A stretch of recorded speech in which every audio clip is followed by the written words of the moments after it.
Hello, on this episode of the Average Tabletop Lockdowncast, we're going to be chatting some more about stuff and games and things.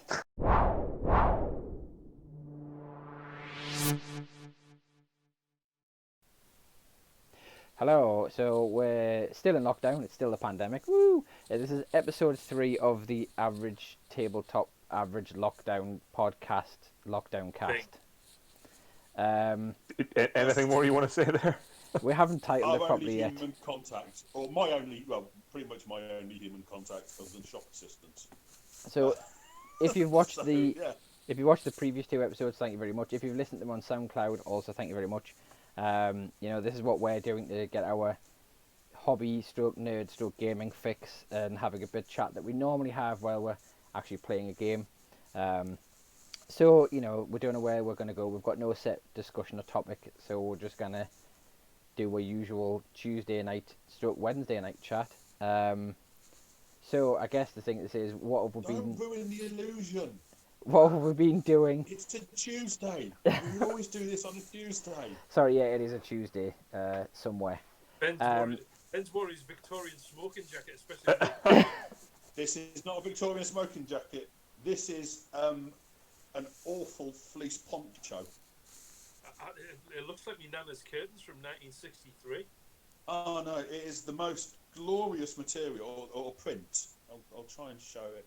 Look at that. Wow. It's tasselled, and it's a poncho because I can do this with it. What? You don't want to hide that hair, though, mate. That's. I don't want to hide this face. No, just the hair. Some would differ. And So, people are wrong about many things. I keep telling people I'm delicious. We keep saying it. I am delicious. so since last week, I'm gonna get this back on track straight away. Yeah, good luck. Since last week, I guess I don't know if we've been. I know Gary's obviously been telling us already prior to recording the show what he's been doing, but we'll recap. So Gary, since you're top left on the screen, as the viewers are looking, so Gary has been painting Titans white. It seems. Yeah. Do you know what? It's unforgiving. It's painting a white army is it's a painful choice to make. It really is. However, it's only a handful of Titans, as my mate host said, and he's right. I've painted one and I love it. I'm painting the next one. I kind of love it as well. So I'm looking forward to doing the Warhound and the Warlord. But yeah, I'm working on different type of stuff. I'm going to try and avoid buying new stuff, which I've done very successfully. We must talk about the workshop Dylan model. Yes. So I'm just working through back catalogue. My hobby, plastic and lead pile, is huge, and I want to crack into it. And I love Titanic, as I always did. It's a brilliant game. Should we just get the conversation about the Dylan model over and done with? Yeah, might as well since you've brought it up. So obviously, we think we talked about this in episode 1, and then we knew a bit more in episode 2. But when we recorded episode 2, it had just been revealed that the model was going out to independent stockists of Games Workshop stockists in limited numbers, and it was to kind of say thank you to those stockists. We've since found out that it could be anywhere from 0 to 4 per stockist, if I'm right on that one. Yeah, depending on the volume of purchases they buy every month. Yeah, so some of the smaller stores, like our local store, Blythe Models, is only getting 2, I believe, allocated.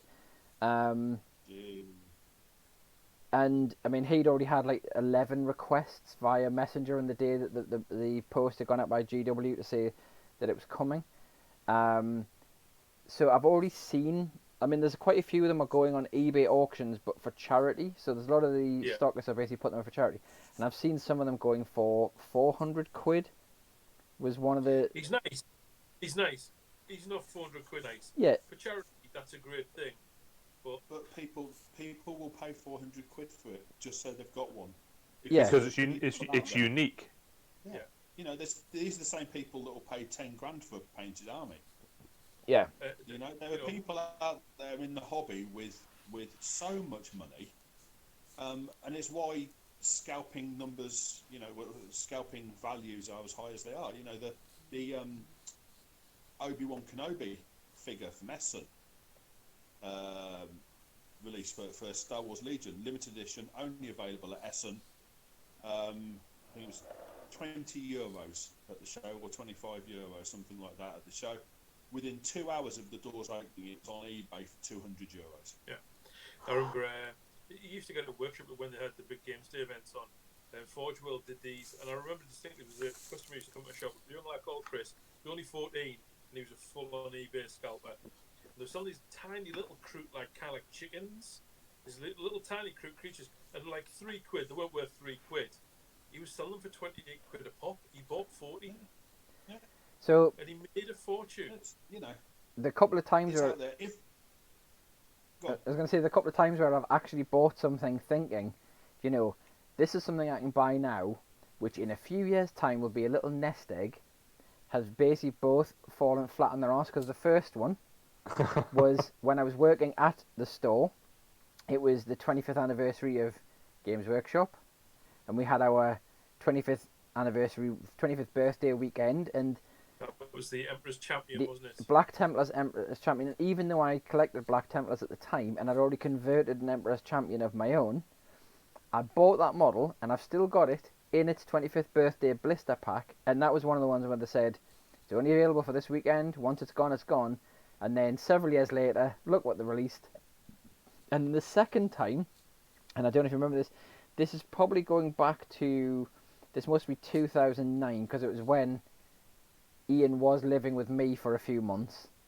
And there was... You don't normally talk about those times. No, the dark times. There's a lot of PTSD involved in those days. Modern world guys, we love and embrace you and who you are. But Games Workshop did this thing where they put out this teaser saying that they were releasing a black box item, and it was going to be released. Right. It said the price was £65, and it would be released at 12 o'clock, so midday on a Monday morning, this random Monday morning, and they weren't going to say what it was until it went on release. And I remember sitting at work, and I'd already had a chat with Ian about this, and we'd said, if it's anything good, just get it. There's loads of rumours and speculations about what it was, and it turned out it was Space Hulk. And they'd said at the time, this will never be released again. Once it's gone, it's gone. That was it. So we both bought it, £65 a copy, got 2 copies. I still have my copy sitting behind me on those shelves now, in its cellophane. And at one point, eBay prices, they were going, this must be about 2012, maybe 2014, maybe, internet prices were about £300 a copy. Or, if you wanted to go extra hardcore, you could part out the entire box for about £600. Because I think just the Broodlord was going for £50 for that Broodlord model that was in there. I remember, yeah. And I went into a hobby shop that I'd never been into before because they sold Bolt Action. And I went to buy a box of Bolt Action US Airborne. And it's probably a town about 20 miles away from here. And I got in there and I was looking at the Bolt Action things, and I had to move something out the way to get the bottom shelf. And what I moved was a stack of Space Hulks priced at £70. And I went home. You were foaming about that. And it was just that thing of like, part of me, like, as much as I bought it thinking this will be worth something in the future, I still bought it because I love Space Hulk, and it's one of those games that I grew up playing. Oh yeah. But it was just that thing of, once again, it was a flip flop from Workshop of, we're never going to release this again. So I mean, I've still got a box somewhere full of Games Day minis from like the 5 or 6 Games Days that I attended.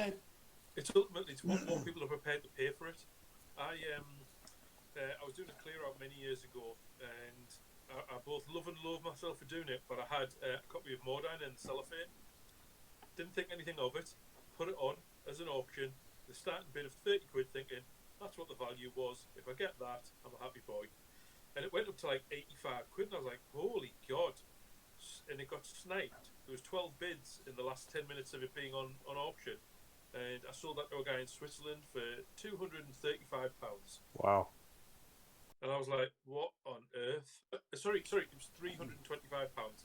I nearly fell over, But it's kind of like, it's the value that people will pay for it. And it's the same for that little figure. I would have got that figure, painted it, just so I could go to him every now and again and just go, Dylan, son of a bitch. Well, that's all I actually wanted him because I've got a Kill Team box sat there, the Tempestus Scions, or whatever they are, those Imperial Guard dudes. Yeah. I've got a box of those sitting ready to make, and I thought he'd be a brilliant addition to those. I mean, I've still got over in my cabinet in the other side of the games room.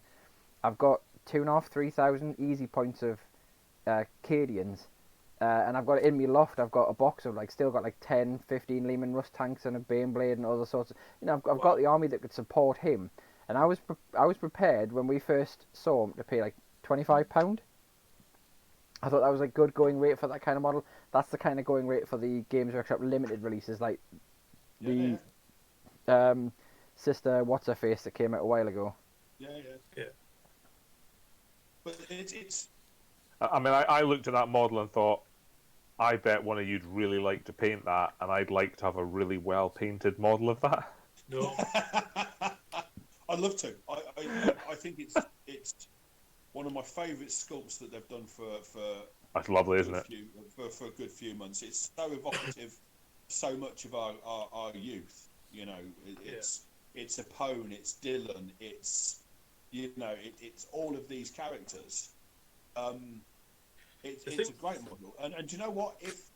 If these shops put them up to raffle and they go for lots of money and that goes to a charity, brilliant. Yeah. And I'm happy about that. I'm like, yeah, that's very, very cool. But private scalping and the shops that are, these shops that are getting them in and then getting them to private scalpers, I think that's absolutely deplorable. Yeah. And I know, from what I understand, Workshop have put some quite hard rules in there. But then, how are you going to stop and catch these people if that's what they have done? Oh no, you won it in a raffle. I think that's it. It's the you mentioned some of the rules they put in. And you said they weren't meant to be raffling them, or they weren't meant to be selling them, and it's a difficult situation of trying to limit the stuff you don't want, so the scalpers and whatever else, but give the shops the freedom so they can actually do something with them.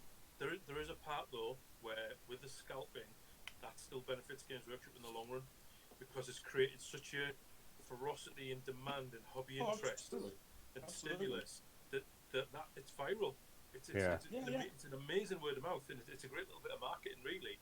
So that's why they're quite happy to do it. And as Sven will testify to, when we were selling copies of, they moved away from calling things limited edition and they went into special edition, so they could sell them years later in a different package. And I think it's something that Workshop have been good and bad at. But I think they're the only manufacturer that can because of the popularity. Well, the one I remember, and it was always and I think some of you have said to me, "Oh, you should have kept hold of that. That would be worth a bit." Was the Legion of the Damned Chaplain? Sergeant Centurious. Oh, I've still got one somewhere. Yeah, absolutely. Yeah. The thing is, though, he peaked. Did he? He peaked at around 150 to 170 quid. That's the most you'd get for him, and it tailed off, and it got into the hands of resculptors. Okay. And so the people who recast us, not resculptors, they'll recast things, and that just immediately the value goes down because they become worthless. It's the same with, I've got a couple of again from when I was at the shop. I've got 2 of the limited edition, these are numbered limited edition diorama sets. So I got there was the one with Gaunt and Corbeck, I think it was. There's the Black Library one they did. There was limited run of 500. I've got one. My brother's got one. He painted his. Mine is still in its box with a certificate of authenticity. I've got that sitting there, and so this is back. This must be 99-2000 when Games Workshop did the Skulls promo, where there was a whole raft of limited stuff. It was every time you spent a £5, you got a little silver skull sticker. And you filled the cards. Well, because I was working at the shop, the amount of people where we would say to them, "Do you want your skulls?" and they would just basically pass them back. And so, and because obviously we were in the shop, I spent every penny I had at the shop, apart from my bus fare. I had no problem with this whatsoever. I spent happy to let people do it. every penny I had in the shop pretty much, apart from my bus fare. And we got if you remember the old Space Marine paint set box art, which was the take on the Sands of Iwo Jima flag raising. Yeah. So that they did a diorama which you could only get through the Skulls promo, and I've got that. And again, they were at one point going for a few £100 a pop, and then all of a sudden, overnight, eBay got flooded with like 50, 60 different copies of them, and they were all kind of undercutting each other by £2-3, and the price just dropped. And I mean, say there weren't things that I bought those because I'm a collector and I wanted to actually do something with them. But yeah, it's that kind of stuff that you can see why people do it, but it's also Conversely to that, though, there is the marketplace for old hammer, as it's kind of started to be called. For the genuine old hammer stuff, as opposed to recasts and Chinese copies and things like this, the market is huge. It's out there, and as we've seen, if people are willing to pay £200-300 for a model that hasn't even come out yet, they're willing to pay silly money for stuff that is never going to come out yet. So, I painted this week my Civitas Imperialis buildings from Adeptus Titanicus. Now you won't be able to see it because the light's very true. When you look at the door, there's a tiny little door. Now the rumour is that Adeptus Titanicus is 10mm scale. When you look at this door, there's a door within the huge door. Kind of like you get when your local cathedral, like we've got at Durham. Yeah. And it's definitely 6mm. And it's one of those where it made me immediately go and have a look and thinking, I wonder if I could get like a company of space, like just a company of Space Marine, maybe a tactical company, maybe a few Land Raiders. I was going to pull it down off the shelf, but just there is the original Adeptus Titanicus box, which has 2 sets of the original polystyrene Adeptus Titanicus buildings in it. So we're talking about nostalgia. It was like when I started getting the new Adeptus Titanicus, and it was just Alistair happened to put on his Facebook page in the random way that he does when he gets people dropping off random bits and he sells them for charity. He was like, here we go, Adeptus Titanicus box with a bunch of the poly buildings in, and he wanted £20, and nearly, reached through the screen and grabbed them off him. But it was one of the things we actually said before the show when we were talking about what we're going to be talking about. It's a bit about nostalgia, and we've kind of led onto that a bit really. But I don't know why, and I mentioned this last week. Recently, I've been thinking about some of the old games we used to play, and I've been looking for some of the stuff like Warhammer Quest. And Warhammer Quest is one, if you can find not even a pristine copy of that, if you can find a copy of Warhammer Quest on, your quids in, because I've been looking at them and they're going for like £300 for near complete copies. And it's the same with Space Crusade. Space Crusade and Hero Quest are the same. They're like... Because Hero Quest was I've been furiously trying to think what it was after we sort of said this before the show, what got me into it. And it was Hero Quest led me on to, and this is just Hero Quest led me on to Space Crusade. And then I bought my first White Dwarf, which was issue 134, because it was in the days when White Dwarf used to have Hero Quest and Space Crusade plastered over the front page. And the reason I remember it so well is it was the first appearance of Gazgo in his original, generated using the what was it before it was 40k? It was using the Rogue Trader. I would like this orc to have some cybernetics, so I'll roll on the cybernetics table and see what he gets. Rogue Trader, that's kind of my gaming. I started gaming when I was 10 at school. I went to a very progressive school and actually had a gaming society. Nice. That met on lunch times. So as a 10-year-old starting secondary school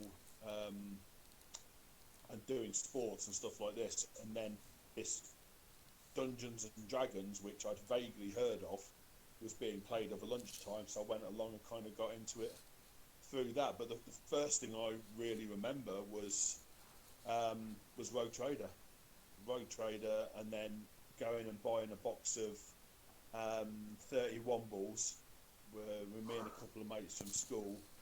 £10 for 30. RTB01. Yeah, those are the boys. Buying them from our local gaming store back in Coventry, in a place called Shambles Arcade, which had the world's greatest cafe at the back, where all of the breakfasts were named after famous Scottish heroes. Nice. and the Rob Roy was just a beast of a breakfast. You know, diversifying there, going off topic, but yeah. So RTB01s, and I painted a couple of them, and it was coming up to Golden Demons. It was as they were at the time, and so I got persuaded to paint a couple and take them in to show, and I had no idea what I was doing. I misheard, I misread, I had no idea what was going on. And I turned up with these two very poorly painted Space Marines and put them in, and they were very kind to me. They were ever so generous, but I didn't win. I didn't even go through to the next round, but it taught me a valuable lesson. For the reading the rules and learning how to paint was important. For the lesson this year, it's RTBO1 stands for Rogue Trader Box 1, and that was Wow. how that started. So that's how that went round. And the Wombles were the Space Marine Mark 6. 6 armor with the pointy noses. And the studded shoulder pad. Yeah. Yeah.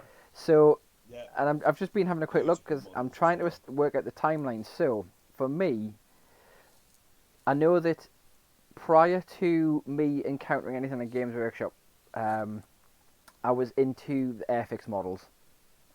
And that must have been from probably when about 8 when I got into Airfix kits. Around about that time when you're allowed to start using like a small kind of craft knife and some glue and stuff like that with parental supervision. And then there was a shop in Ashington. There was this really weird shop, and it was out. It was one of those like corner vegetable grocery shops. You know what I mean? Like the sort of like tins and bread and papers and things, sweets and things like that.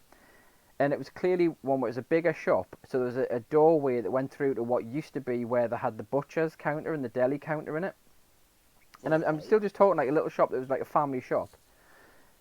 And it was run by this old couple, and their daughter and son-in-law were into wargaming, and they converted what used to be the butcher's area, like the cold room area, which had, because they still use the actual, you know, you get the old-fashioned like deli cabinets, or well, not the old-fashioned, they still get them in Morrison's and that now, like the glass-fronted thingies where you normally have your meat and your fish displayed. They still use those in the back of the shop, and they sold wargame stuff. Right. And I remember classic butcher's deli and wargame shop. Yeah, it was this bizarre combination because you went into the main shop and it was like your dingy little Arkwright store kind of thing, and there was a beaded curtain that you went through to the back shop, which was where they had the wargame stuff. And I remember I bought issue 75 of White Dwarf. I think it was 75. It was one basically that had like this manor house on the front with this big demon thing like lurching over the top of it, and then I bought that because it was like 60 pence or something that they had it on, and I bought a Space Marine bike and sidecar for £1.99. Multi-melter. Yeah, £1.99. And I bought it because I thought that's cool. It's like space age toy soldiers. And then my brother started buying some stuff, and Lee and his friends, I think they must have just been getting into that age where Games Workshop was kind of coming into its own to them, with them being a bit older than me, about 11, 12-ish. And I just remember I painted the Space Marine bike with Airfix enamel paints, like Humble enamels, and Lee took it off, and I think one of Lee's mates had a copy of Rogue Trader, so they used to play that. But we started going to that shop a lot more and just buying like random figures that we liked. And I think it was the Christmas that Hero Quest and Space Crusade came out. Me and a bunch of my friends got both of those because they were out on sale at the same time. We got both of those at the same time. They were, if I remember right, it was like £20 each, the boxes, because it was MB. Space Crusade was 88.89. Hero Quest had come out a few years before it. But I think they were both. Hero Quest was 89. I thought they were both 89 because they both came out side by side. It was the Milton Bradley. Yeah. They weren't side by side. They were within a few months of each other. Yeah, but I got them both for Christmas. It might even have been a year. And It might have been a lot longer apart than that. I remember playing. I introduced one of my friends to Space Crusade, and he liked it. And then I don't know if there must have been a flyer or something in it for Games Workshop, because he went to Games Workshop. His mum drove him through to Newcastle, which was a big deal from where we lived. It, even though it's in like 15, 17 miles, it was like that's a day out for. Still a big The deal trip. nowadays.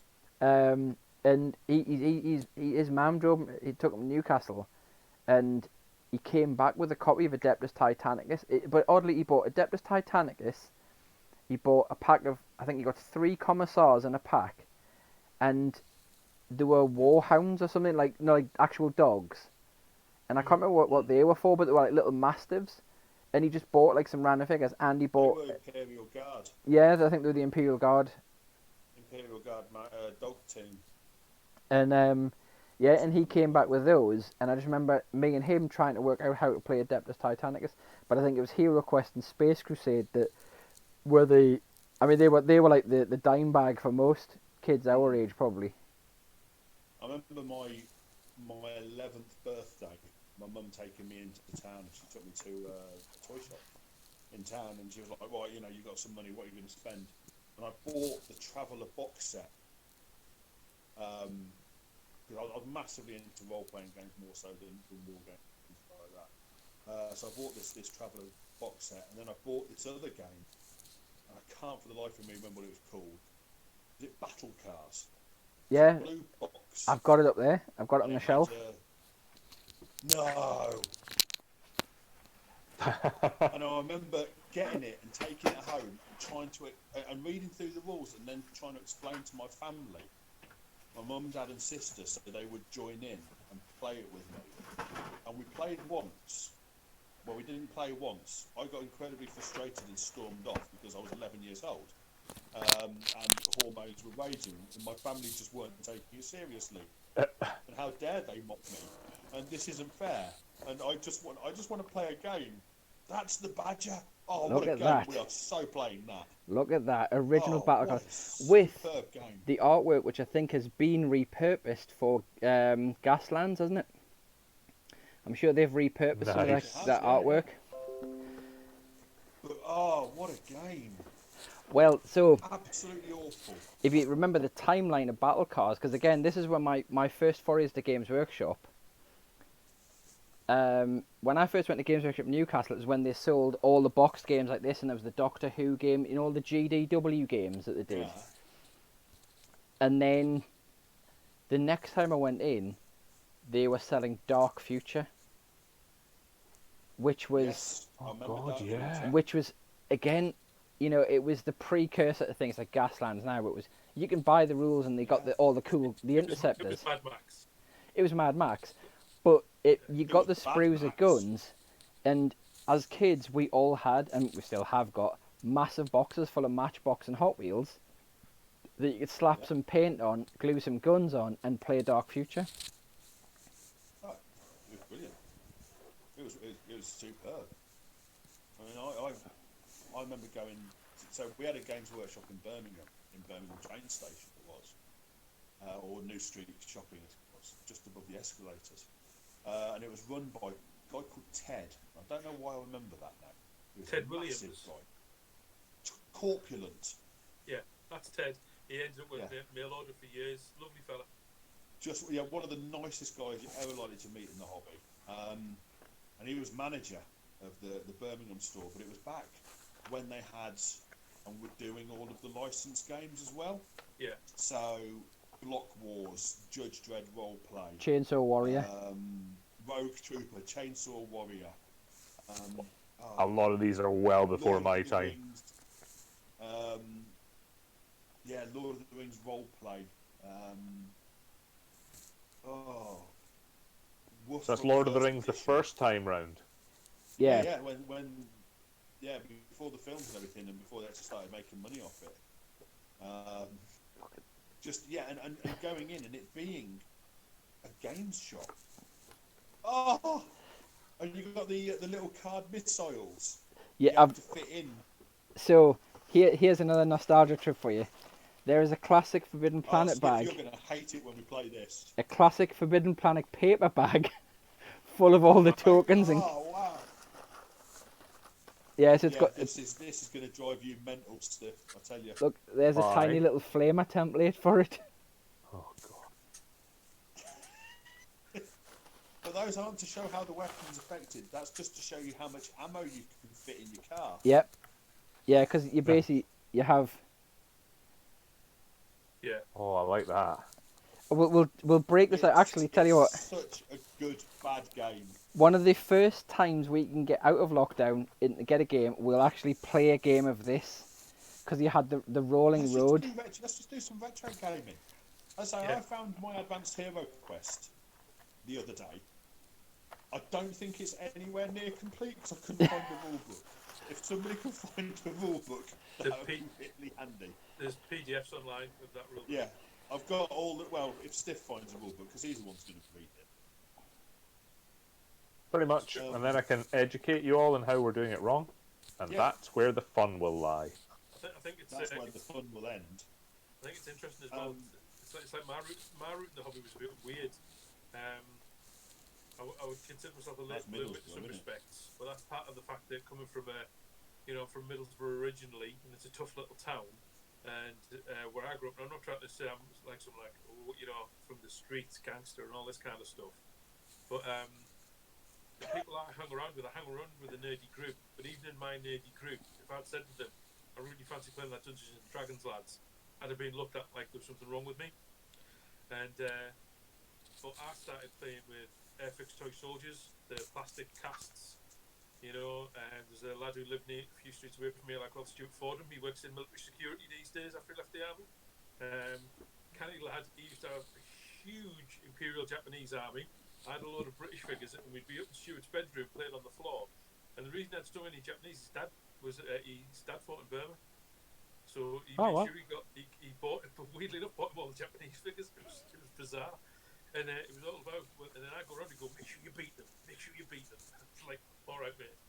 And from there, it was kind of like I built, like, very much like Sven, I was building Airfix kits, and I was very adept at it, and I loved it.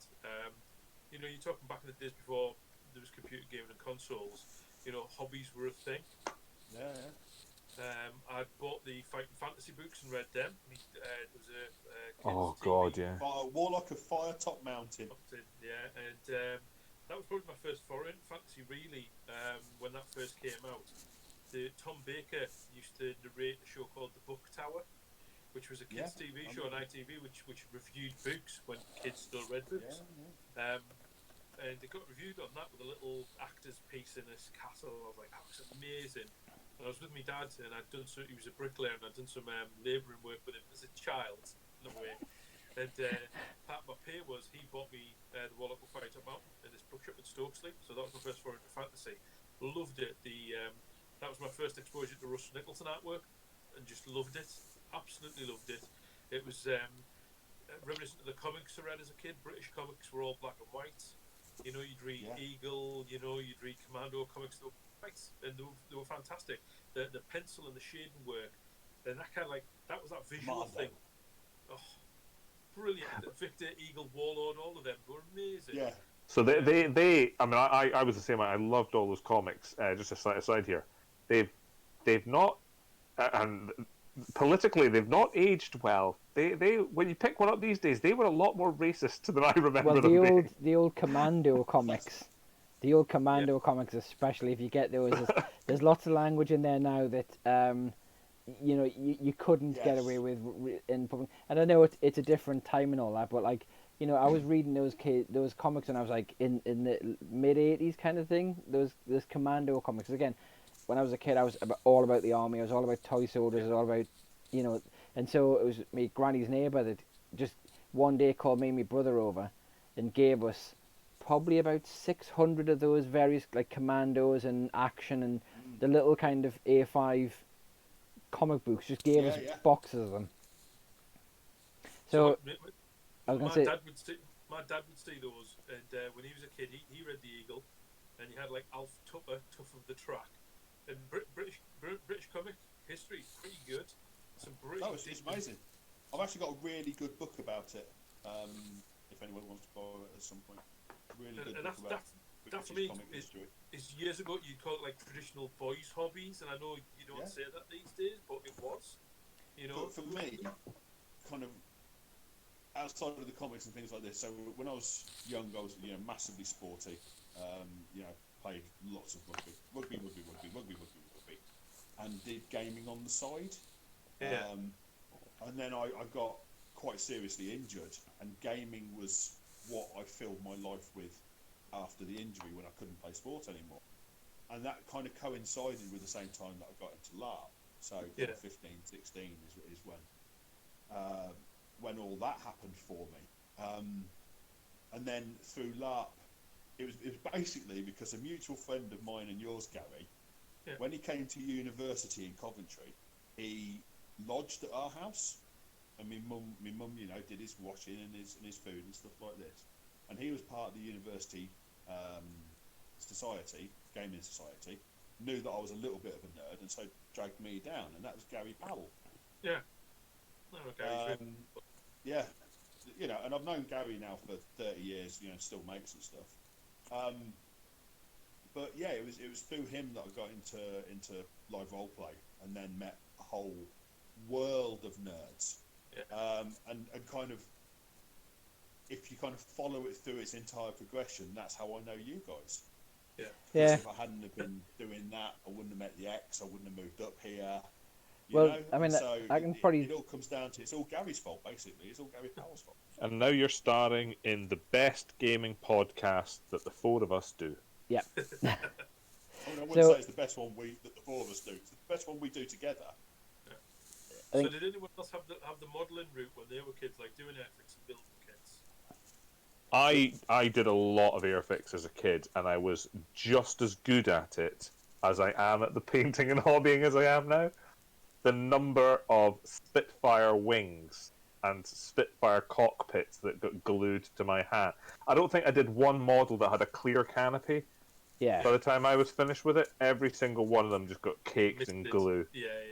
So I remember... The one I remember, so I didn't do many airfix, but I remember getting bought a 1/48 scale A10 Thunderbolt, which was just beautiful, and then I tried to paint it, and it was at that point I just but I kept it, and the same with my Hind helicopter and things like this. And when I started getting more into 40k, I used them as the basis for conversions. My first Valkyrie was a Hind helicopter with the wings of an A10 and the engines of an A10 stuck to the back. So I had, when I was growing up, and me and my brother shared a bedroom, we had, like, you know, that 80s like MDF chipboard kind of furniture kind of stuff, like with the white and the red piping and stuff on it. And we, part of the furniture we had was this like desk unit. But the odd thing about it was like a desk with shelves built onto it, and it meant that it had like sides up the desk. So that's an important detail, because for probably my 10th birthday or something like that, the one thing I wanted, the shop just down the road from me that sold Airfix kit, it was one of those economy, it was actually the economy stores, but it had a bit that just sold Airfix kits. And my nana bought me the 172 scale consolidated Catalina flying boat. Nice. Oh, and I spent like 2 weeks building this model. The problem was the wingspan of this kit was wider than the size of the desk that I had to work with, so I couldn't leave it on the desk. And so the inevitable happened where I think I had painted it and I was letting the decals dry. I'd even put the decals on, and I'd put it on the chair when I went out of the room to get something else. And then I just blundered back in and smashed my consolidated Catalina to bits by sitting on it. Completely, like, beyond fixing. Just killed it. The thing I used to love about Airfix kits back in the day was the glue. You wouldn't just get the technical specifications, because you'd get those, but you get the background of what they're used for. I remember building the Westland Lysander, and I can tell you now, it is the plane that had the ability to fly the slowest. It could cruise at 55 miles an hour, which is the slowest speed you can fly. So it was a record for it, and this was in this text, and that's what it was used on SOE operations, because that low speed meant it was very quiet. And that's why it used to drop SOE executives from SOE into partisan territory in France and things like that. And you'd read that text, and I was captivated as a kid. And you'd read it over and over. and then you'd paint it. It's So fantastic. It's great. I always ended up with Airfix Envy, frankly, because there was one of the kids I was at school with. His dad was big into it, Oh, and they would build the models together. But then his dad actually had them suspended from his bedroom, like his son's bedroom, My plane and from my ceiling. Yeah. I'll never. I just remember it vividly because it dominated the whole ceiling. Is he had this, and I've got no idea what scale it was. It seemed huge to a fairly young kid. He had a Herc, an Airfix Hercules, and it was beautiful. It looked huge. It was just beautiful though. So when my uncle. Sorry.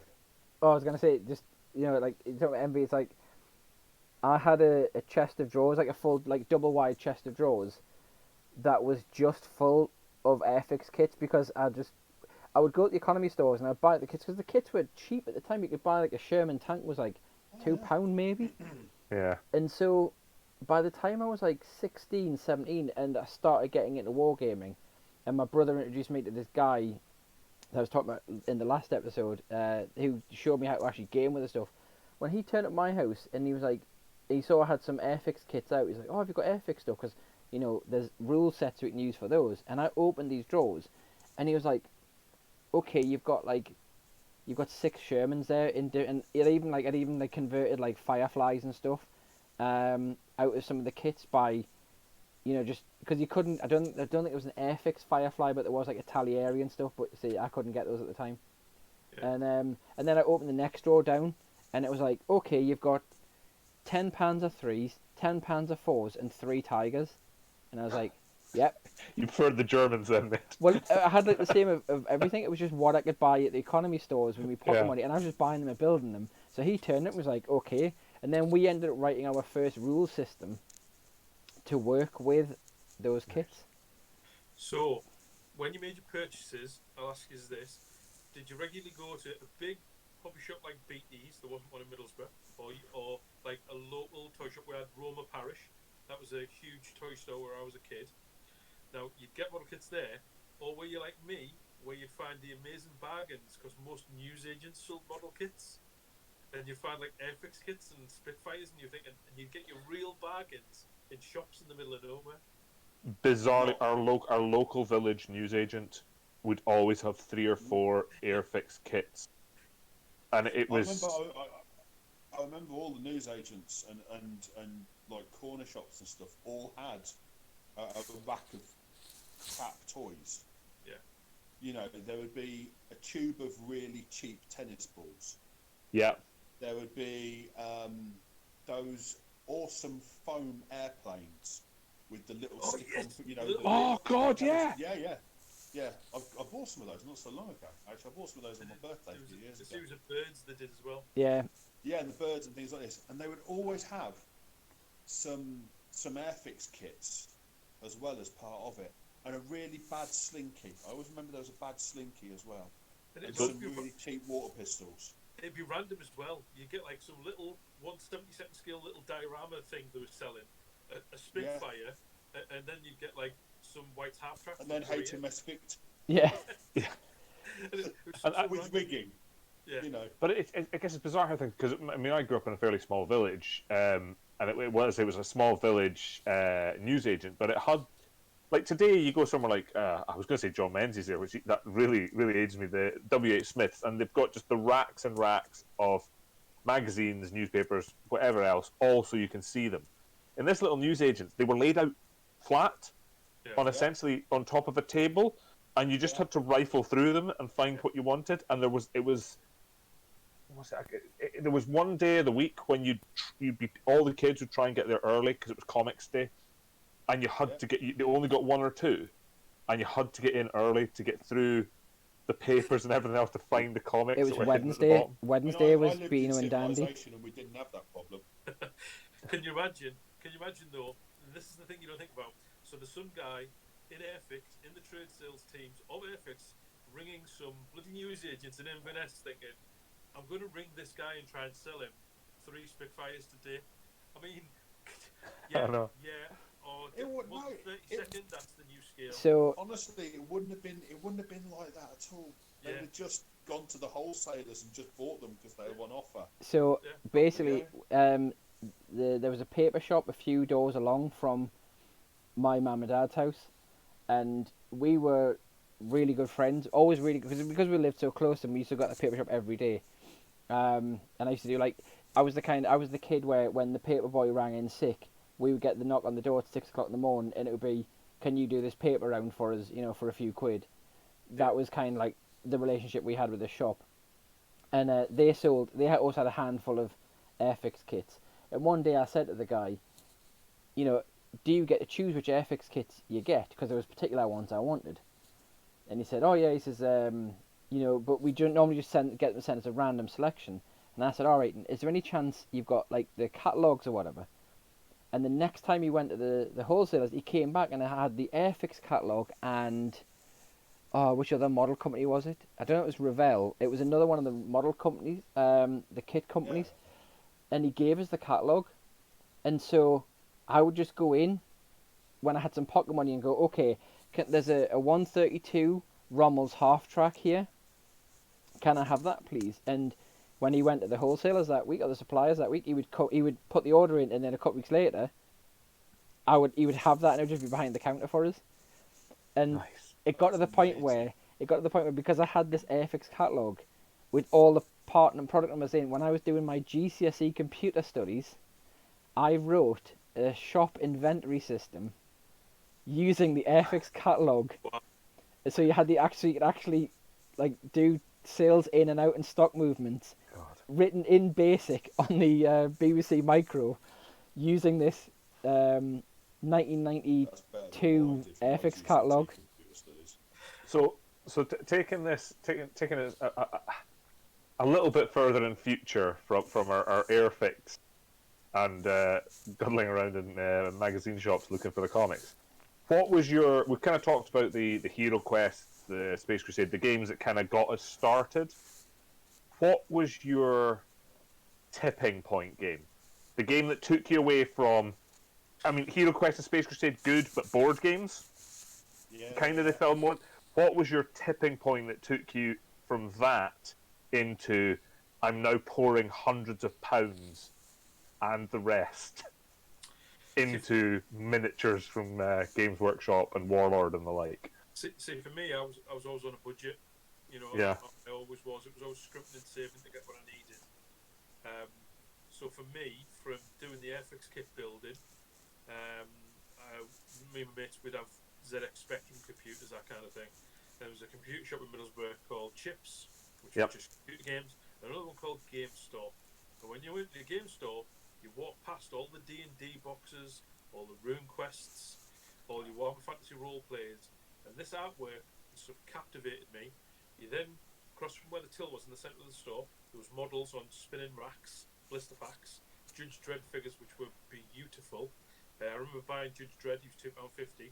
I had no paints, no glue together, but I bought Judge Dredd because it looked amazing, and I loved Judge Dredd as a kid.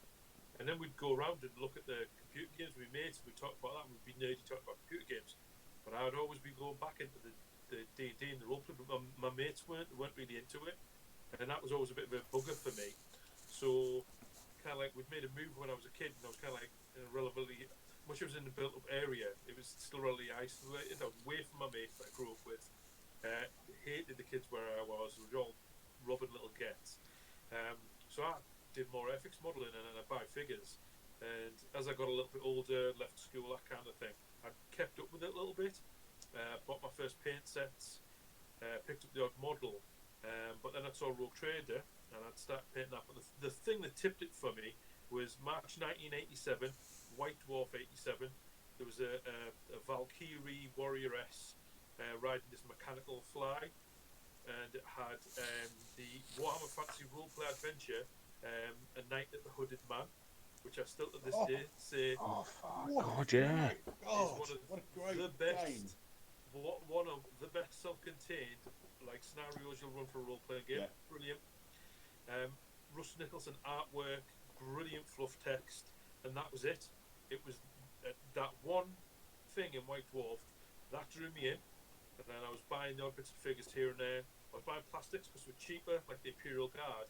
And before Games Workshop in Middlesbrough opened, I'd painted up an Imperial Guard army. And I went along to the games night there when it opened up in, I think it was 91. And I rocked up on Thursday night with, it wasn't even a figure case, it was like this, it was like an old cassette box, but like it was felt inside it, and I had my Imperial Guard in there. And I turned up and I'm like, oh, and people were like, what Space Marines have you brought along? And I said, oh, I've got an Imperial Guard army. Like, have you? And I opened it up and they were like, oh my god, he has, and it's well painted. Gee, I was like prison cigarettes. I was So it was quite yours was more a kind of a gradual, yeah, a gradual progression into things. yeah, it was really. A lot of it comes from, like, you know, not coming from a well-off background really. And I was selective about what I bought, but what I bought was really impacted, and I spent my time on it. And I think the problem is I've become more frivolous down the line. I've bought things and I've got too much to paint. But you know, I ended up working for Workshop for 15 years, so that's where it led me. But White Dwarf 87.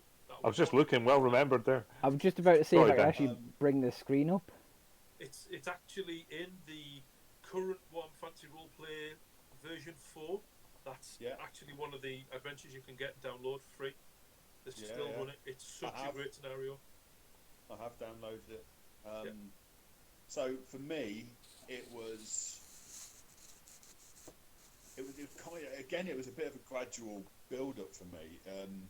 I say that the wargaming side of things, with the exception of Space Hulk and Blood Bowl, I wasn't really into 40k that much. I wasn't into fantasy battle or anything like this. I enjoyed Space Hulk, enjoyed Blood Bowl, things like that. But again, with me, it was more role play, and it was while I was at school, I played in this brilliant Judge Dredd campaign that was run by a guy called Neil, and he was using the old Games Workshop game, and it was a really interesting game, but I was 12, 13, 14, so it didn't really impact other than we'd run around and shot perps. But I have very fond memories of it. That is just Dredd. It was just Dredd, without any subtlety or nuance. And then when I left, I got into LARP, live roleplay, and a lot of my money kind of went straight into that. But through that, I met a group that I then roleplayed with quite regularly, and they introduced me to Rollmaster, which they played at the time, and I enjoyed it. It was a really, really good game, but again, massively complicated. Went on too long. Character creation and rules and everything like this, just mental. And then AD&D came out, and I remember seeing that beautiful artwork with the blue, the blue highlights and kind of the blue book with AD&D second ed, and that was it. And it was that moment. It was the dark blue surround with it was kind of beige with the cavalryman charging through something. Yeah. And then at roughly the same time, the Dragonlance campaign and the Dragonlance books came out. Yeah. And it was the Dragonlance that kind of just swept me away, and turned me into the massive nerd I am now. And I blame it all on Tasselhoff, Burfoot, and Sturm the Knight. Played a Kender. And pardon? I've played a Kender. Yeah, and Gracelyn Magere, and Tika Magere, and all of these characters. And that was it for me. And since then, it's been, my collection of roleplay books now is as big as it's ever been. And I know I will never play even a quarter of them that I've got, but they're beautiful and I love them. Yeah. So, great stories, yeah. For me, I've just been having to do a bit of a Google now. I've been sitting to try and get some timeline. So for me, I think it was probably Space Marine. Because as I say, I remember probably the year after the introduction of Hero Quest and Space Crusade, for the Christmas, me and my brother, we went on our annual trip with me mum and me nana to Newcastle to pick our Christmas presents, and normally for us that would be we would go to Fenwick, go to the Fenwick's toy department because they had the toy fair on. But in this case, both me and my brother kind of, swerved me mother and me granny away from Fenwick's, and we went to Games Workshop, still in its Clayton Street, Clayton Street massive location, and then my brother bought Adeptus Titanicus, and I bought Space Marine.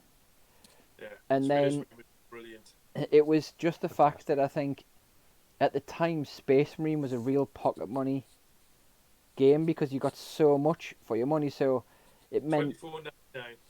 Well, it meant a few months later when it was my birthday, I could go to town, and they had you basically got the army box that was a £5. Yeah. Yeah, yeah. And you could go and buy 3 army boxes and then 2 blister packs with essentially your birthday money from your mum and dad. Yeah. And then because I was buying it, and I was just putting it together and then looking at it. I wasn't doing anything. I wasn't really playing the game. Me and my brother tried to play the game, but I think I wasn't really into reading the rules at the time, and it was a bit complex for us, so I didn't really get to play it properly. But I just kept amassing. You didn't know Ian then either, did you? Yeah, and I just kept amassing this stuff, and so then a few years later, one of my brother's mates was like, "Oh, I'm selling a load of stuff. Do you want to buy my box of Space Marine?" And I went, "Go on then." And I probably gave him a couple of quid for it, and he had 2 full sets of Space Marine, and he had full Eldar armies with all the metal grav tanks and stuff in. And then that got me collecting it again. And then I just remember I hit on lucky. I sold me drum kit. And I went through to town, and it just happened to be there was a mega sale on, and I emptied the shelves of the mega sale. I was paying 50 pence a blister for the Orc big battle wagons and things like that. Bought a Capitol Imperialis for £1. Just filled this backpack full of stuff, and then that was the game where, and I didn't spend any more money on it, but that was the kicking point where when my mate turned up and said, "I'll show you how to play this," and I was like, "Okay, pick an army. What do you want?" There's a massive Marine army. There's a massive Imperial Guard. I've got every army pretty much filled out with whatever you want in it. Yeah. That was what kicked me into playing games, and then the one that I really started spending money on was 2nd edition 40k. Because we started going to the games club at my school that was run by a couple of lads, and they played 40k. And I just remember going, well, we were playing Space Marine, and I kept looking at the 40k, and I kept thinking, oh, well, I'll buy a couple of bits for that. Because I had stuff for, 1st edition 40k, but just figures to buy and paint. I remember we used to make, when White Dwarf used to give you the plans to make, artboard orc huts and things like that. Me and my mate used to just make and those. The shampoo bottle wagon. The shampoo grav tank and stuff. Menin speed stick grab tank. Yeah, and so we used to build all that stuff because the one of my best mates when I was growing up, his mother was really arty crafty, and so she always had loads of the bits of artboard that you were great for making, and foam card and stuff. She had all that kind of stuff. So we used to make all the buildings, but I'd never played the game. But 2nd Ed was when my brother, and my mate Kel, we were like, okay, let's get into this. And we all started playing. And I remember I bought when they first came out, the Valhallans, the metal Valhallans. And it was that weird system that 40k had at the time where you had a unit and then you had attachments to them. So... no. You had a platoon that you could buy support for. Yeah. You had a minimum of a command unit, a minimum of 2 squads to a maximum of 5, and each squad you had allowed you to have support selected. So you could have a heavy weapon team or whatever. Nerd. And they had the nice laminated, well not laminated, but glossy cards with the photographs on them. Which it was very reminiscent of 2nd edition Epic though. Yeah. Which for me was one of best little ways for you to imagine how to play your game and build your army, was because you had the card where you go, well, I've got to take the company card, that's my basic building block, and then I take the support cards, up to 5 of them on the back of it. It was such a beautiful little way, and it stimulated your purchases. You think, right, okay, well, if I do that, I can have a Thunderhawk gunship, and I can carry blood claws, and It was a brilliant way of building an army. I think. The best thing about the Epic game, the Epic scale, Is the was broadsword. the Eldar army. Just with the broadsword. It was the Eldar army, and just how beautiful those Eldar Titans were. Horrible to play against, but scale. beautiful. Oh, they were awful. I was actually really sitting there stewing, going, oh, bloody hell, they're Titans in your damn hollow fields. Wave But they were surface as well. They were gorgeous. That was just so lovely. Yeah. And so, one of the things I really appreciated with the work that G-Dub did back there was, it's very easy to go, this is an Orc army and this is an Eldar army. What they managed to do was to really embody that spirit in the aesthetic. Yeah. And it's something they've carried through to this day. And I think not just the aesthetic, the way they played, as in they were all very characterful in how the armies worked. Orcs made a huge mob. They were like this huge tribal pack, and they were just a morass of figures bulked together, and they kind of worked and glued each other together. The Space Marines and the Imperium were kind of like always very formulaic.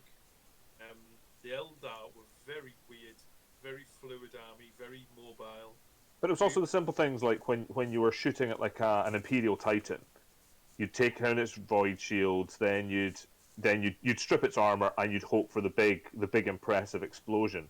Yeah. Whereas like the Orc Gargants would just slowly go on fire, and you just wouldn't be able to control the fires until the whole thing just burnt to the ground around you. And the Eldar didn't rely on void shields. It was all about stealth and speed and it was incredible fluff. I think I just kind of wrapping this up as I started. It's I mean, I guess my tipping point was kind of similar looking at the dates there as on the internet as we were talking to Sven's, but the other side of the coin. So similar to you, Ben, at school I kind of did the roleplay thing, and it was Warhammer Fantasy I got very into, but I didn't really spend anything on it. So I didn't buy it was run by friends of mine. So I didn't buy the books. I played, I loved it. If you knew the background and your friend had the real book, that's all you needed, wasn't it? But that led me to our local. I say local. It was in Aberdeen, so it was the big city nearest where I lived. It was our local gaming dingy. It was dingy is the only way I can think to describe it. It was a dingy comic book shop. The oil lamps. Yeah, pretty much. Which were top of the range at those days. Dingy comic book shop that sold a load of roleplay books, and also had one glass-fronted cabinet of beautifully painted miniatures. And they also, in the way these things do, they also sold weird goth jewellery and dragon not like miniature, like dragon statues. Was it and anarchy jewellery? I have no idea. Probably. Yeah, it would have been anarchy jewellery. A little company in Leicester. Yeah, but they were, and I saw those models, and at the time I was. In the back of White Dwarf. Yeah. God, yeah. And then I was reading, nice segue in there, because I was reading loads of White Dwarfs, so I'd seen it building, and it was 4th Ed Fantasy Battle with the High Elves and the Goblins, where you had the major characters in there before they were released as models, as cardboard cutouts. So you got to play with them and see how good they were well in advance of the models coming out. Yeah, Eltharion and Grom the Paunch were in there. That's right, yeah. I didn't. Rocklobber and Elf Bolt Throwing Cards. That's right. I didn't get into Fantasy Battle until 3rd Ed, which was Bretonians and Lizardmen in the box. Yeah. That was when that was 5th, wasn't it? I don't know. I mean, like, we could ask Google. But I thought it was 3rd Ed that had this lizard. 3rd Ed was a boog, 4th Ed was the High Elves, 5th Ed was the Lizardmen. Oh, was it? Okay, well there you go. It was. So, because I remember that we got into playing Fantasy Battle, and we pretty much threw 40k away to play Fantasy Battle. So, for a couple of years, we were playing nothing but Fantasy. Like, I had a huge Skaven army, massive Skaven army. My brother had a huge Undead army. I also had Chaos as well. There's Skaven army in White Dwarf because Jez Goodwin did the first proper Skaven army in metal. What an army!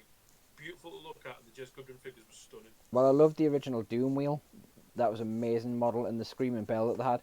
But and then it was because I remember coming into the shop, me and Kel were in town, and I was basically in town spending my last paycheck from having just been binned off from a job, and I was spending all my money because I thought that if I went to sign on the dole with money in my bank, they would turn me away. And we walked past workshop, and there was a sign in the window saying it was your classic, help wanted, but it was done in GW 1999 style, so it was like you probably Marines wanted, speak to the Emperor or some shit like that, and then It will have been in Comic Sans as well. and I just remember we walked past, and without even giving a thought to it, Kel went, "Oh, you should apply there for a job," and I got on the bus, went home, and it was only when I got home I thought, I should probably do that, because I'm not going to have a job from 3 days' time, and I rang the shop and I said, "All right, you're doing this job thing tomorrow," and yeah, I says, "Just to let you know," I says, "is it going to be an issue that I've never played for the new 40k?" But I play Fantasy Battle, and I think it might have even been Wayhill that answered the phone, and he was like, "No, it's fine. We can teach you the rules for 40k or whatever. Just come along." And I remember going to that recruitment event, and it was like an all day thing, and it was all day, but it was also at the end of the day. After I had this weird standoff with Gary and Huss in the stock room, where they basically said to me, they were sat there and they went, "Well, everything about you is fine, but the only thing we've got one question is, would you cut your hair?"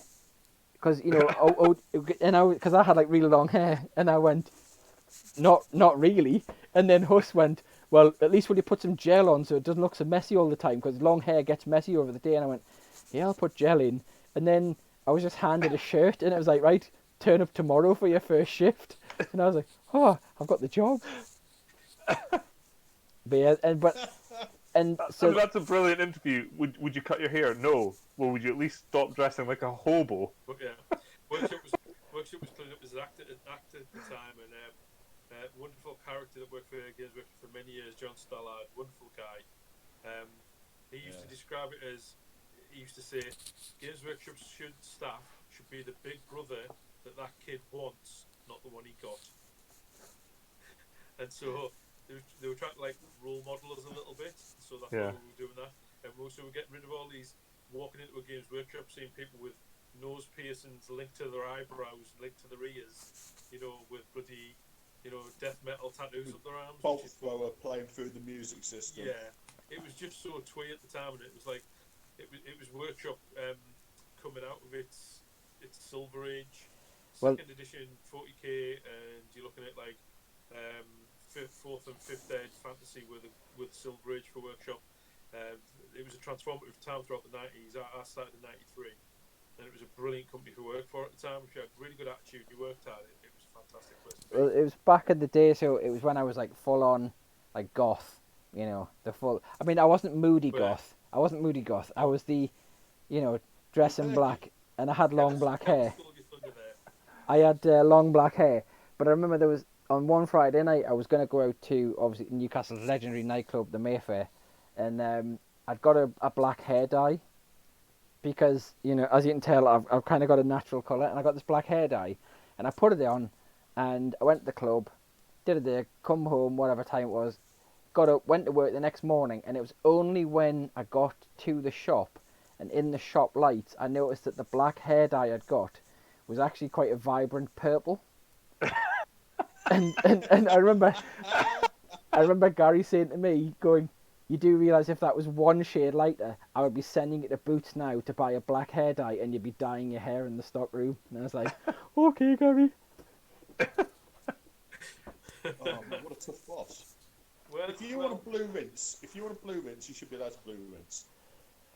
But you've got to remember, it's situational. It was different times. It was at the time where, I mean, when I worked that year, that era, those couple of years was very much where we were on the sell. So, like, it meant Saturdays and Sundays for us in the shop were like a crash, weren't they? Because we had like so many kids who were like 9, who had seen all the lovely pictures, seen all the artwork. They come into the shop, they get this whistle stop intro game where no rules are mentioned.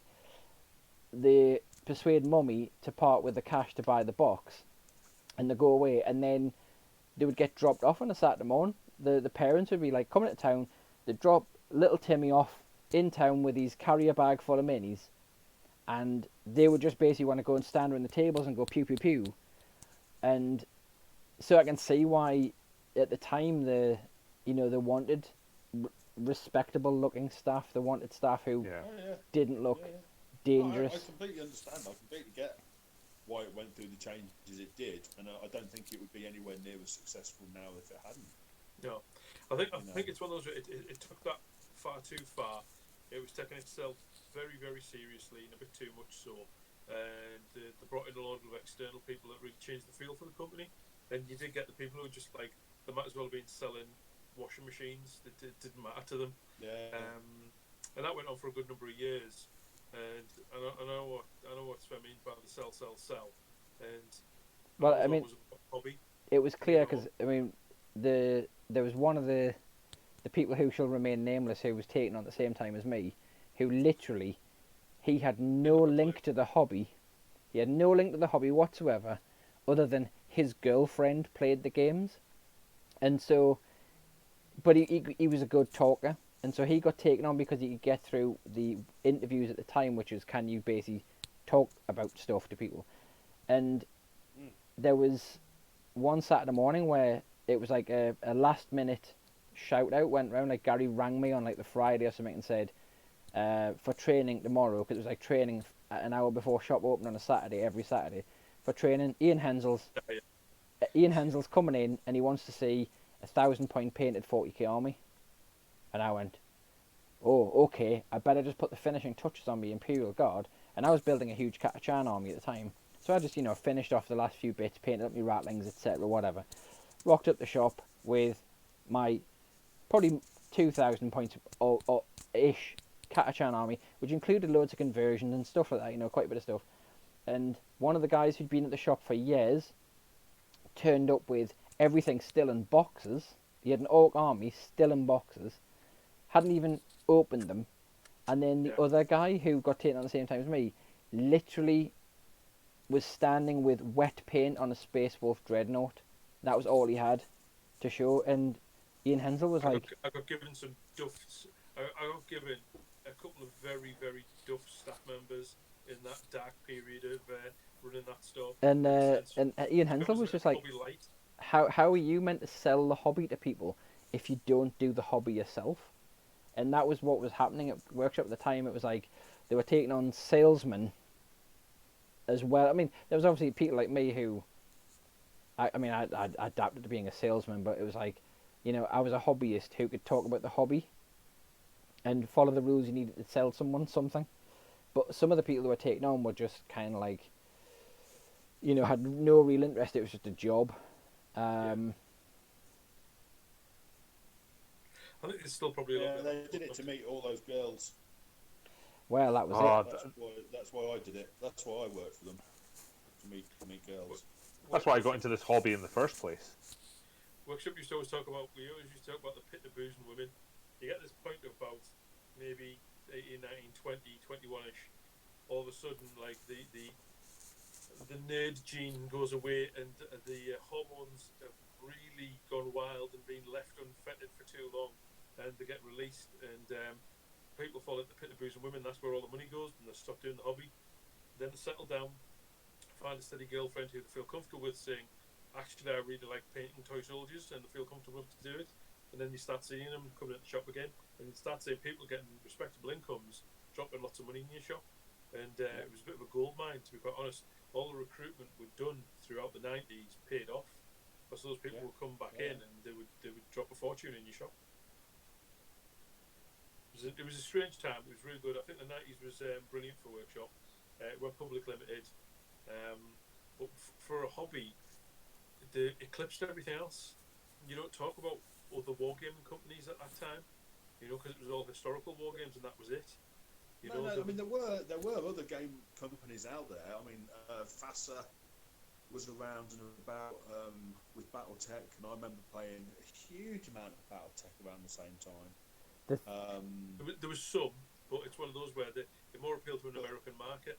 the thing with those Yeah, kind of there was a games, lot of American companies well, the thing with those games as well trying was to get into this country, but Games Workshop absolutely monetized and monopolised the UK gaming market. Yeah, completely. In that period, stuff was out there. Absolutely, they ruined it for everybody else. Stuff was out there, but the issue was normally it was like, um, the metal music scene in the late 80s or the early 80s. There was no real shop stocking it, so stuff got traded around through zines and stuff. And that's, I mean, I remember you'd go to a convention and you'd come back with a fistful of A4 photocopied mail order, like essentially pamphlets for different companies. And some of them were people who were making their own games, others were like stockists. And I remember buying, I came home with one and there was a page dedicated to this, coming soon, Mutant Chronicles. And they had the core rulebook, and I was like, do you know what? I'm going to buy this. And I bought the core rulebook for Mutant Chronicles from this mail order catalogue. You know, where you just rang up and said, hello, I'd like to buy that, please. Yeah. And then you'd send them a post loader, or you'd write away with your post loader and your order form filled in biro, and then hope something turned up.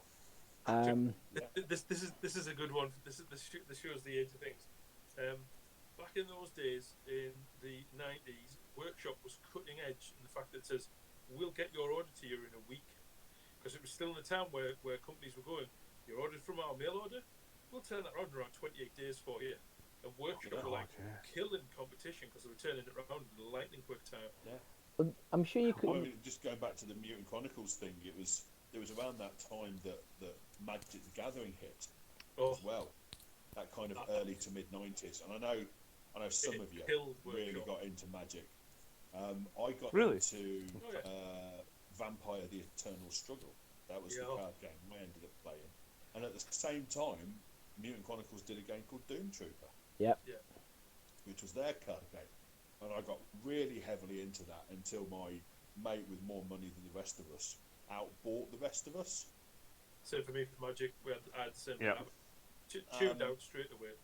Yeah, and it was and it stopped being a competitive game for us, and so we kind of stopped playing. We had stacks of collections. It was when the card game thing hit, that was real pocket money because it was I can't get money off the top of my head, but I remember boosters were like £2 a booster. So Magic the Gathering, in like 96, 97, it was like for Forbidden Planet prices, because that's pretty much the only place in town. I remember, well, there was Forbidden Planet in town, and I think there was this random shop that sold like jigsaws and like mind puzzles and stuff, and it moved to the Metro Centre. They sold them for some reason, but it was £1.75 a booster, and a starter deck was £6. And this was back in the day where Magic the Gathering, they did the 60 card starter decks, where it was like you got 10 land, and then you got 50 random cards, and you'd normally go and buy a couple of those, and then you'd buy a handful of boosters, because you got a really good spread of cards in those starter boxes, and it was like £6 for one of those. Until no more than Ben, there was a guy who I started playing Magic in the alpha phase.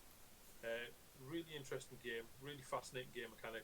And then there's one guy who was on the periphery of the nerd group, the nerd herd, and wasn't a very popular lad. I won't name him. And he just went out and bought a box of decks and a box of boosters, and he ruined it.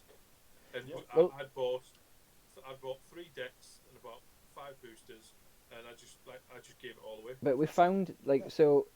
In the early days, I was just buying boosters now, but it was when me and Ian were playing Magic, so this is probably going back like 10 years ago, maybe 8 to 10 years ago, and we were playing Magic heavily. We got into the release cycle of Magic the Gathering at the time, and because of, as we said this the other week, that we're kind of now at that age group where, do you know what, if I want to go and buy a full army, I'll just go and buy it one go. I don't trickle my army into bits and bobs with what I can afford. And we were doing that with Magic. So when Magic would get released on the Friday, there'd be a new expansion or whatever get released on the Friday. We would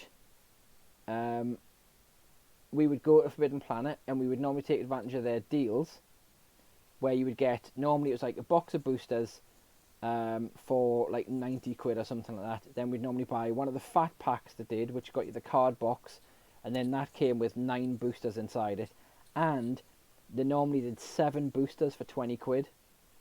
So we would just go, we would go and drop like 120, 130 quid every 3 months on basically almost the full collect. You would only be missing like 2 or 3 cards. And we would, this is where I lived, and we would sit in your flat house, we'd go through them with a spreadsheet, and then we would do swaps after we'd opened everything. I've still got that spreadsheet. It got to the point where, so we were travelling to Birmingham for a roller derby tournament, and the bus picked up from Central Station in Newcastle. So on the way down to the bus on the Friday, me and Ian went to Forbidden Planet, or Travelling Man it was, sorry. Addiction's a terrible thing, people. We went to Travelling Man, we bought that quarter's expansion. I think it was the first Innistrad, possibly. But we bought that, the normal thing is, we got on the bus. When we arrived at Birmingham, they dropped off at the hotel, and we'd obviously travelled down with the Newcastle team and like the men's team, and they'd all gone out drinking and things like that. And we sat on our beds in this twin room in this hotel, opening Magic cards and swapping them because we are so damn cool. Yes, you are. Because I mean, Wizards have been they have been a very, very smart company, though. I didn't realise they'd had quite such an impact on Games Workshop, but yeah, well, they did. There was impact across the whole market and the whole industry. It was fast. It was fast food for war games. I described it at the time. You can come into Games Workshop and spend £9.99 on a box of 4 Knights Panther, or you can go and spend £4.99 on a deck of Magic the Gathering. In fact, go and spend £9.99 and buy 2 decks for Magic the Gathering, and you and your mate are playing straight away. Yeah. No painting, with no effort. But ultimately, that's where it lost out. And people quickly realised the person with the most money won, and people tired of it relatively quickly, but they hit it out at the time because Workshop had not long gone public. It was brutal. And in staff, there was, I won't name the area manager, but there was an area manager and it got called his name. It was called the Person Heresy. He would go to his shops, do visits as an area manager, and he was playing Magic the Gathering in the shop against his managers. And it's like he got drummed out the company, and it got to the point where there was area managers going around, and if you found to have any Magic the Gathering stuff in your shop, there's a lad at Leeds apparently got sacked for having Magic the Gathering stuff in the shop with him, and I was like, what? I mean, you can't do that these days, but Workshop was wild and woolly back in the day. Yeah. But yeah, it had a big impact, and I think it was very positive for the hobby scene in what it did. But for companies like Workshop, it was a terror. No more than when Sven's talking about the sell period. That drove the age range younger, and it was never meant to be that. Now I used to go 11 or older, don't sell younger, 11 or older, and it's got to be an older age group. You've got to have that maturity to make longer term decisions, which kids who are 8 and 9 do not have.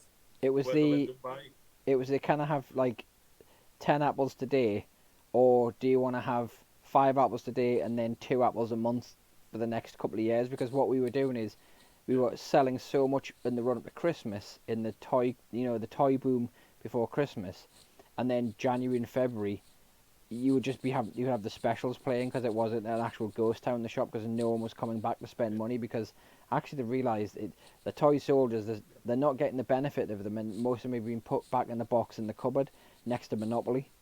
So I think Workshop always has wanted to be the company where there's a Warhammer 40,000 in every toy cupboard. And that was their total global domination. I think they wanted every toy cupboard, under every bed, there would be a copy of the Games Workshop game. That's what they really wanted. The thing that people would go back to, those people would revisit that. And I don't think they really ever got there, but I mean, they're doing fabulously well as a company now. But at the time, it was really interesting to see what the approach was and how some people drove a really young customer base. Then Pokemon came along and slaughtered their shops. And because they sold to people who were too young, kids who were 7, 8, and 9 who are filling up these people's shops using pesta power and filling them.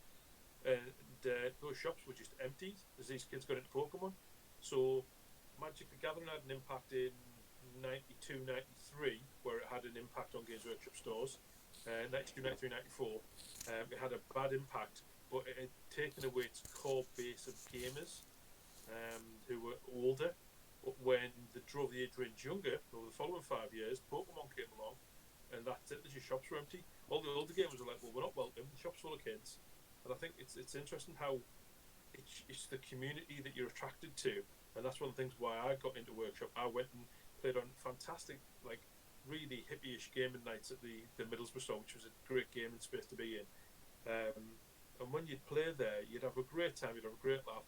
I became a regular of the store, you know, but I was a good regular. I wasn't one of those smelly, horrible regulars who just stunk out the place with burger juice.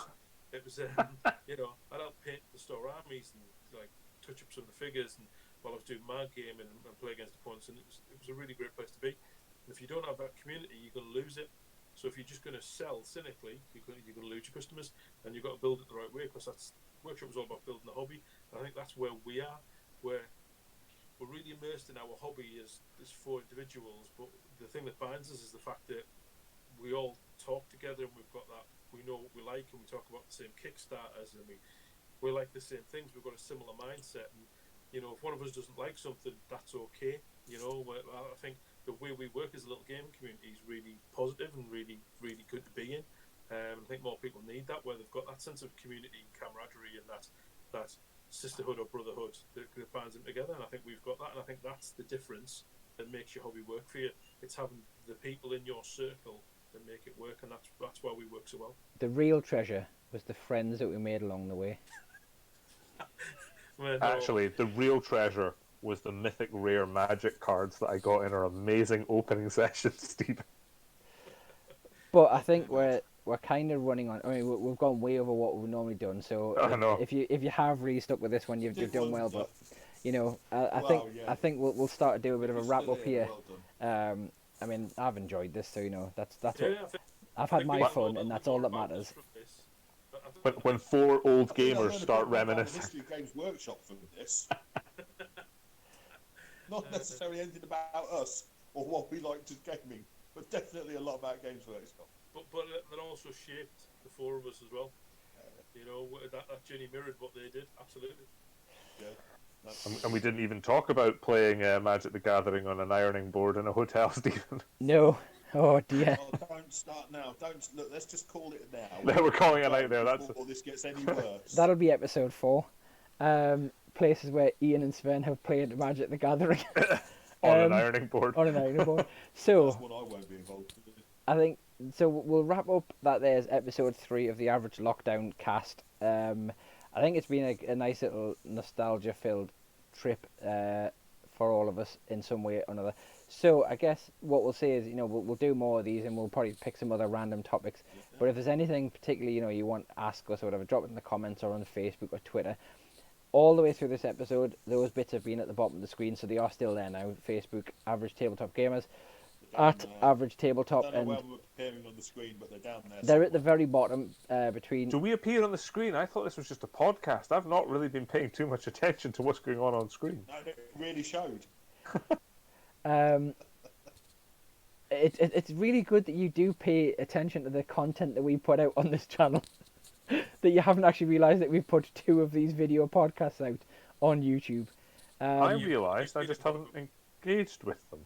So I think. Did you not think that this was the same thing then?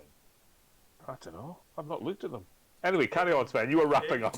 So, to continue the wrap, yeah, so, I mean, if you've got any comments or questions, or you want to know anything about, or you just want more of Gary's potted history of Games Workshop, we'll do some specials on that, where we'll give him a pipe and a rocking chair. Let us know in the comments below. Hit us up on Twitter, he does look a bit Facebook. Rodney Corbett now, doesn't he? You've got to do that with your glasses. That's a great visual gag for anyone who's actually listening on SoundCloud. So, from us here at the Average Tabletop Gamers, for the Average Lockdown Cast, episode 3, I guess we'll just sign off. So, I've been Sven. I've been Ian. I'm Ben. And I'm Gary. So until the next one, hopefully we can see you all in person soon. But until then, we'll be here. Goodbye. Bye. Bye.